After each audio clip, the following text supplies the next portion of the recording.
Hello everyone, I am Daniel Said and I will be presenting on my case study done on synchronous generators and their applications in wind turbine. So this case study was done as a part of my electrical machines course that I am taking, and let's begin without further ado. So the motivation for choosing this topic as my self-study was that most of you would already know that recently wind power generation has emerged as the most rapidly growing and preferred form of power generation in the world, mostly because it is the most greenest and the most cleanest forms of energy out there. So not only this, the cost of wind turbine has been on a steady decline over the past few years, and because of which the International Renewable Energy Agency has projected that wind energy could account for 35% of global energy by 2015. We can see that this is almost one third of the total global energy needs. So, so I wanted to utilize this opportunity to learn about the generators and apply my electrical machines course in the generators that are being used in wind turbines. So, moving on, we can my self study can be divided into three components. First, I will discuss the basic construction and working of a synchronous generator. Then I'll go through wind turbines and I will talk about the basic anatomy of a wind turbine.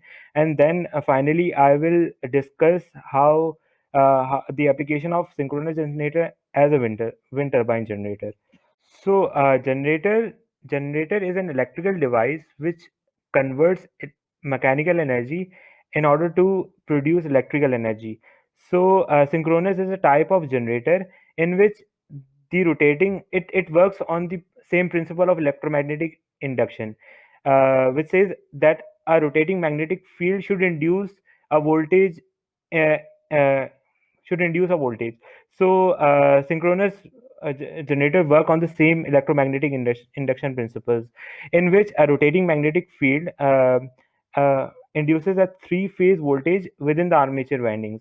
So, the basic two major components of synchronous generators are the rotor, which is the moving part of the generator, which is in this case is a permanent magnet, or it can be an electromagnet. So the second part is the stationary part, the stator, which is the armature windings. Moving on, uh, we can see that in the case of synchronous generator, the rotor is a magnet, which can be seen here, and which rotates and produces a rotating magnetic field. And we can see that we have three stator windings which are 120 degrees apart. So we can see that the angle between each stator winding is 120 degrees. The rotor can be the magnet can be either permanent or it can be excited by using field excitation voltage. So when the magnet moves, uh, it induces a voltage in these stator windings. We can see that A, B, and C, and it corresponds to three induced voltage which are 120 degrees apart. So the working of synchronous generator can be clearly explained by this uh, image. As we can see that when it is moving, the it induces a voltage, and we can see that the induced voltage is synchronized uh, uh, to the speed of the magnet. Hence, hence the name of this generator is synchronous generator. So moving on, there are basically two fundamental types of synchronous generator based on the magnet type. So I told before that the magnet can be electrically excited or it can be a permanent magnet. So the electrically excited uses a DC field excitation for its operation, while while permanent magnet does not require any external field. So electrically excited synchronous generator are usually suitable for high power generation, because there are limitations in in in selecting a very huge permanent magnet. So on mm, so permanent magnet synchronous generator, although they are simple and durable, but we lose control since we cannot change the flux of the rotor. So we lose control over the magnitude of the rotor flux. So permanent magnets is usually used in low power wind turbines. So next we have the speed of a synchronous generator. As we can see, the frequency of a synchronous generator is given by the formula F is equals to Pn over 120, where P is the number of poles and N is the speed of the rotors. Since the number of poles are fixed, varying the speed could change the frequency of our we need to change the speed in order to change the frequency of a generator. So since we need a voltage with constant frequency, we need to fix the speed of our rotation. So by using calculation, we can see that for generating a frequency of 50 hertz and two number of poles, we require 3000 rpms. And as we increase the number of poles, we can see that our rotational speed decreases. Uh, so uh, so what are wind turbines? Wind turbine as is a renewable power generator which uses basically it uses the mechanical energy of the wind, and converts into the electrical energy. So what happens is that the wind moves this rotor, moves the blades of the turbine, which in turn moves the rotor. So we can see the basic anatomy of a wind turbine. Here we can see the wind turbine consists of a fan which has blades, and it also contains a rotor. Uh, uh, uh, we have a gearbox over here, which which is used to adjust the rotor speed, and uh, and we have a generator connected over here. So the blades rotate our shaft, which rotates our the high speed shaft, which goes into our generator and produces electricity. So next we have a yaw drive, which is basically used to control the orientation of our fan blade as the wind direction changes. And we have an anemometer, which tells us the wind direction and other components. So, for synchronous generator, it is mandatory that the output frequency is synchronized with the rotational speed of the rotor. Since the wind speeds vary a lot throughout the day, depending on the pressure and the temperature and the wind conditions of the area, so synchronous generator cannot produce AC voltage with constant frequency in the case of wind turbines. So this problem can be eliminated by using a gearbox, or we can use an AC DC and again AC converter in direct drive. A direct drive basically means that we aren't using a gearbox. The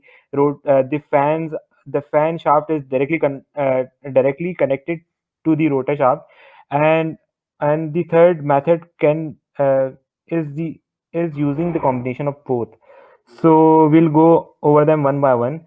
So a gearbox, as discussed before, adjusts the speed of the blades to the synchronous speed. So it consists of a speed shaft and a high speed shaft. Because the gears have different teeth, and the speed of the shaft increases and decreases depending on the number of teeth we have on the shaft. So usually the low rotational speed of the wind rotor blade, wind turbine blades, is increased a gearbox, and it is then transmitted towards the high speed shaft, and it goes into the generator. So it eliminates the factor of variable frequency, but it requires regular maintenance and since it is an additional component, it also increases the weight of the wind turbine, and there could be mechanical losses to it, hence the reduced efficiency. But it is mostly used in small scale wind turbine. The next method we have is to use an AC DC and again AC rectification. So we can see that in synchronous generator we get a voltage, we get three induced voltage AC voltages, but they have variable frequency because the wind speed varies with time. This variable AC signal is then rectified and converted into DC, and this, since it is not completely DC, it is pulsating DC. It is smoothed and filtered using this DC link and converted into a pure DC, and which is then again converted into an AC by using an inverter. So finally, we get a single three-phase AC supply with constant frequency. So, uh, what are the pros and cons of using synchronous generators in wind turbines? So, wind the basic uh, the basic pro of the basic advantage of using synchronous generator is that we can control reactive power, and we can also limit the maximum power generation and startup current transients in synchronous generator as compared to the induction generators. So a synchronous generator can also prove to be economical viable than generator use a doubly fed induction generator, which are usually quite expensive. So in the case of permanent magnet synchronous generator, since permanent magnets do not require additional field for its excitation, the need for the dependency on grid is eliminated. Uh, and A synchronous generator usually have high efficiency as. Finally, I will discuss the disadvantages of using a synchronous generator inside a wind turbine. So, synchronous generator requires brushes in the for the field excitation, which can result in brush losses. So, it may reduce the efficiency of the overall generator. So next we have the direct drive generator, which usually operate at low speeds, should have high number of poles. So and increasing the number of poles can prove to be highly expensive. So this is another disadvantage.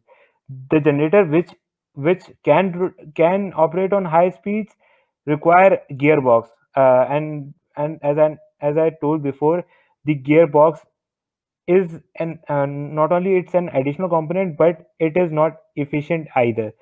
So that's it from my side. Allah Hafiz.